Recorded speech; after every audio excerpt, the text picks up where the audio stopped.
चलिए रिफ्लेक्शन के बारे में हम लोग बात कर रहे थे। आज हम लोग रिफ्लेक्शन के बारे में और कुछ भी जानेंगे और भी आगे बातें होंगी।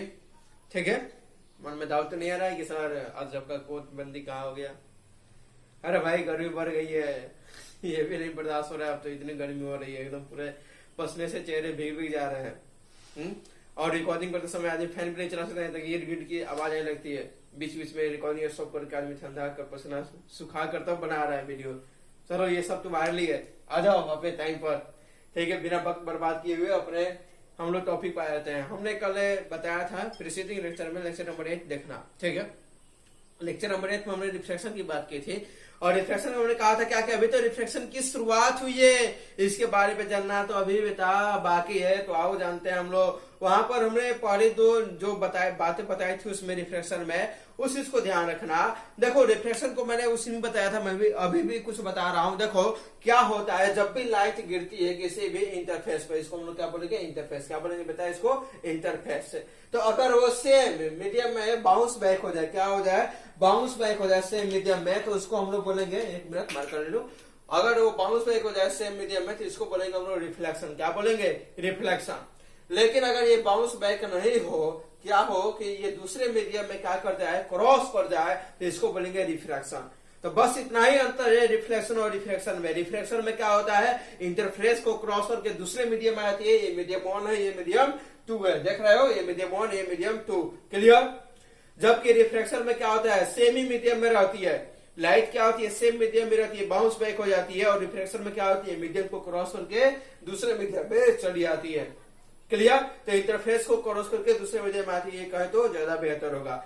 वहां पर भी आई होता था, आर होता था, यहाँ पर भी आई है, आर है। यहाँ पर इंसिडेंट रे है, ये क्या है, रिफ्लेक्टेड रे है। यानी जो लाइट आ रही है वो क्या हो रही है, इंसिडेंट। और ये क्या हो गई, रिफ्लेक्टेड। क्या हो गई, रिफ्लेक्टेड, क्योंकि ये रिफ्लेक्ट हो गई है लाइट। अगर ये रिफ्लेक्ट होती तो सेम मीडियम में होती, क्या होती, सेम मीडियम होती। इस बात का हमें ध्यान रखना है। तो क्या इस बात को ध्यान में रखोगे। क्लियर। उसके बाद में ये एंगल ऑफ रिफ्लेक्शन बोलेगा, ये एंगल ऑफ इंसिडेंस बोलेगा। आई जो है वो क्या बोलेगा, एंगल ऑफ इंसिडेंस बोलेगा। क्लियर। ये मीडियम 1 है और ये मीडियम 2 है और ये क्या है, इंटरफेस है। तो इसके भी दो नियम होते हैं, जैसे कि वहां पर दो हमारे नियम हुआ करते थे, आज भी हमारे इसके लिए भी कितने हैं, 2 नियम है। तो रिफ्लेक्शन के लिए भी 2 लॉज और रिफ्लेक्शन के भी 2 लॉज। दोनों में मतलब की समानता और विभिन्नता समझ में आ रही है। अगर आ रही है तो आप फिजिक्स समझ रहे हो, अगर नहीं आ रही है तो आप फिजिक्स नहीं समझ रहे हो। क्लियर। अगर आ रही हो तो बोलो, आगे बढ़ू। ठीक है, आगे बढ़ता हूं। इसके लॉज क्या होते हैं उसको मैं देखता हूं, 1 मिनट आप इसको उतार लेना। ठीक है, स्क्रीन को पॉज करके इसको उतार लो आप। दूसरा लॉ जो है वो दूसरा लॉ क्या हो जाएगा आपका, the product of refractive index and sign angle of incidence refraction is a point in medium is constant. यानी क्या हो जाएगा हमारा, b1 sin i बराबर b2 sin r। ये समझो यही। ठीक है, इसी चीज को लिखा गया है यहाँ पर लैंग्वेज में। क्या है कि प्रोडक्ट ऑफ रिफ्रैक्टिव इंडेक्स है, यानी रिफ्रैक्टिव इंडेक्स ये हो गया, and sign angle of incidence. Sign angle of incidence ये या रिफ्रैक्शन। तो रिफ्रैक्शन के लिए हमारा क्या हो गया, r। तो b2 sin r, मतलब कि ये दोनों क्या होंगे, कांस्टेंट होंगे। तो हम दोनों को क्या कर दिए, इक्वल कर दिए। क्लियर। तो b1 sin i बराबर क्या हो गया तुम्हारा, b2 sin r। इसको चाहो तो ऐसी में भी लिख सकते हो, b1 by b2 करके तुम लिख सकते हो। इसको हम लोग ये क्या स्टर्न्स लॉ के लॉ से भी नाम से जानते हैं। ये क्या है कि इंपोर्टेंट है लॉ, जिसको हम लोग स्टर्न्स लॉ कहते हैं। क्लियर। तो इस चीज को आप लोग ध्यान में रखोगे। अभी आपने पढ़ा स्टर्न्स लॉ, जिसमें हमने क्या μ1 μ2 का इस्तेमाल किया, जहां पर हमने बताया कि μ1 क्या है, कि रिफ्रैक्टिव इंडेक्स है। तो कहीं ना कहीं आपके मन में प्रश्न आ गया होगा कि सर ये रिफ्रैक्टिव इंडेक्स क्या होता है। पहले तो आप हमको ये बता दो, फिर हम स्टर्न्स लॉ समझ जाएंगे। क्लियर है। तो अगर आप रिफ्रैक्टिव इंडेक्स को समझ जाते हो तो स्टर्न्स लॉ समझना क्या हो जाएगा, आसान हो जाएगा। तो और रिफ्रैक्टिव इंडेक्स क्या होता है हम लोग देख लेते हैं। ठीक है, तो रिफ्रैक्टिव इंडेक्स हमारा क्या है, ऊपर देखो हेडिंग लग गया है। इस चीज को देखो तुम, a physical quantity which establish the relationship in a speed of light in two different medium is known as refractive index। मतलब कि एक फिजिकल क्वांटिटी जो कि स्पीड ऑफ लाइट को क्या करती है कि रिलेट करती है दो डिफरेंट मीडियम में, दो अलग अलग मीडियम में, उसको हम लोग क्या बोलते हैं, रिफ्रैक्टिव इंडेक्स बोलते हैं। क्या बोलते हैं बेटा, रिफ्रैक्टिव इंडेक्स। शायद हिंदी वाले यहाँ पर अगर देख रहे हो तो हिंदी वाले बहुत ही विचित्र नाम होता है इसका। अगर मैं गलत नहीं हूं तो वो होता है अपवर्तनांक। क्या होता है? अपवर्तनांक। तो रिफ्रैक्टिव इंडेक्स का हिंदी साइड होता है अपवर्तनांक। आप लोग हिंदी वाले हो, ज्यादा जानते होगे हमसे। Clear? The physical quantity which establish the relationship in speed of light in two different medium is known as what? अरे बोल दे बेटा, क्या बोलते हैं? Refractive index. क्या बोलते हैं? Refractive index. हाँ, अगर किसी को बेटा बोलने या लाइट बोलने से या कोई मेरे शब्दों से मतलब कि क्या बोलते हैं एलर्जी हो या नफरत हो तो कह देना कि सर आप ऐसे शब्द का इस्तेमाल मत कीजिए, हम लोग को अच्छा नहीं लगता है, मैं नहीं करूंगा। ठीक है? लेकिन आपको बता दूं कि क्लास में मैं यही सब वर्ड का प्रयोग करता हूँ। हमारे सारे बच्चे क्लासरूम वाले इससे मतलब कि अभ्यास रखते हैं।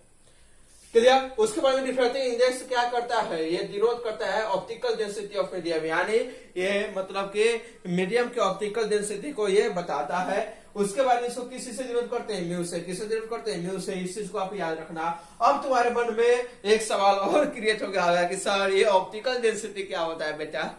सर ये ऑप्टिकल डेंसिटी क्या होता है? तो आपके मन में ये अगर सवाल आया होगा तो बेटा ये ऑप्टिकल डेंसिटी यहाँ पर मैंने उसके लिए भी समाधान दे रखा है। It is the measure of refractive index of medium. क्या है ये? रिफ्रैक्टिव इंडेक्स का क्या है? मेजर है। It is the measure of refractive index of the medium. जिस मीडियम में रिफ्रैक्टिव इंडेक्स ज्यादा होता है उसकी ऑप्टिकल डेंसिटी ज्यादा होती है। जिस मीडियम का रिफ्रैक्टिव इंडेक्स कम होता है उसकी ऑप्टिकल डेंसिटी क्या होती है? कम होती है। तो क्या क्लियर है? तो इसको उतार लो और फिर हम लोग आगे चलते हैं। आगे एक नोट लगा हुआ है। नोट क्या है? जनरली जो हम अगर कुछ ऐसा दिया हो तो उसको हम कैसे पढ़ते हैं? 1 म्यू 2 अगर कहीं पर दिया हो तो उसको पढ़ने का स्टाइल क्या होता है? पहले हम लोग क्या करते हैं? पहले सेकेंड मीडियम को पढ़ते हैं, उसके बाद में फर्स्ट मीडियम पढ़ता है। जैसे कि generally me use read as mu of second medium with respect to first medium. ठीक है? यानी इसको हम लोग क्या पढ़ेंगे? Refractive index of second medium with respect to first medium. Clear? तो ये पढ़ने का एक तरीका है जिसको आपको ध्यान रखना है। उसके बाद में अगर हम लोग टाइप्स की बात करें तो इसकी टाइप्स होती है, दो होती है। इसके दो प्रकार होती है। रिफ्रैक्टिव इंडेक्स की दो प्रकार होती है मुख्यतः। एक होता है हमारा एब्सोल्यूट रिफ्रैक्टिव इंडेक्स, तो दूसरा होता है आपका रिलेटिव रिफ्रैक्टिव इंडेक्स, यानी एक निरपेक्ष अपवर्तनांक, एक होता है सापेक्षिक अपवर्तनांक। आप देख सकते हो। ठीक है? चलो अब इसके बारे में एक एक करके चर्चा करते हैं। पहला हम लोग पढ़ेंगे एब्सोल्यूट रिफ्रैक्टिव इंडेक्स। तो हेडिंग डाल लो एब्सोल्यूट रिफ्रैक्टिव इंडेक्स। तो एब्सोल्यूट रिफ्रैक्टिव इंडेक्स आप लोग देख रहे हो बोर्ड पर हो। तो एब्सोल्यूट रिफ्रैक्टिव इंडेक्स क्या होता है? हमेशा ये एक से ज्यादा होता है। क्या होता है? हमेशा एक से ज्यादा होता है। क्यों ज्यादा होता है? क्योंकि इसका फॉर्मूला क्या होता है? C/V। क्या होता है? C/V। और C क्या होगा? हमेशा ज्यादा होगा किससे? V से। अगर ऊपर वाला ज्यादा होगा नीचे वाले से तो हमेशा वो इक्वेशन क्या होगा? ज्यादा ही होगा। क्लियर? तो हमारा क्या हो गया? ये C ज्यादा है V से तो हमेशा ये क्या होगा? ज्यादा होगा। तो ऑलवेज ग्रेटर देन 1 क्या होगा? हमेशा एक से ज्यादा होगा। तो यहाँ पर म्यू बराबर क्या हो जाएगा? Speed of light in vacuum बता speed of light in medium. Clear? ये क्या होता है? ये डायमेंशनलेस होता है और यूनिटलेस होता है। क्या होता है? डायमेंशनलेस होता है और यूनिटलेस होता है। यानी इसकी कोई ना बीमा होती है और ना ही इसकी क्या होती है? मतलब इसकी यूनिट होती है। यानी ना ही बीमा होती है ना ही इसकी कोई इकाई होती है। तो इस चीज का आप ध्यान रखोगे। क्लियर? आगे हम लोग चले तो आगे हमारा इसमें क्या है कि कुछ है मतलब कि डाटा दिया हुआ है। इसको आपको क्या करना है? रिमेम्बर करना है। जैसे कि म्यू वैक्यूम कितनी होती है? तो वैक्यूम की म्यू क्या होती है? 1 होती है। एयर की म्यू कितनी होती है? 0.1001 होती है।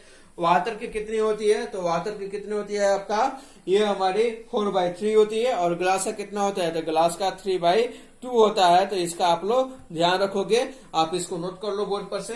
तो हमारा म्यू ग्लास कितना हो गया? 3/2। म्यू वाटर कितना हो गया? हमारा 4/3। और म्यू एयर कितना हो गया? 1.001।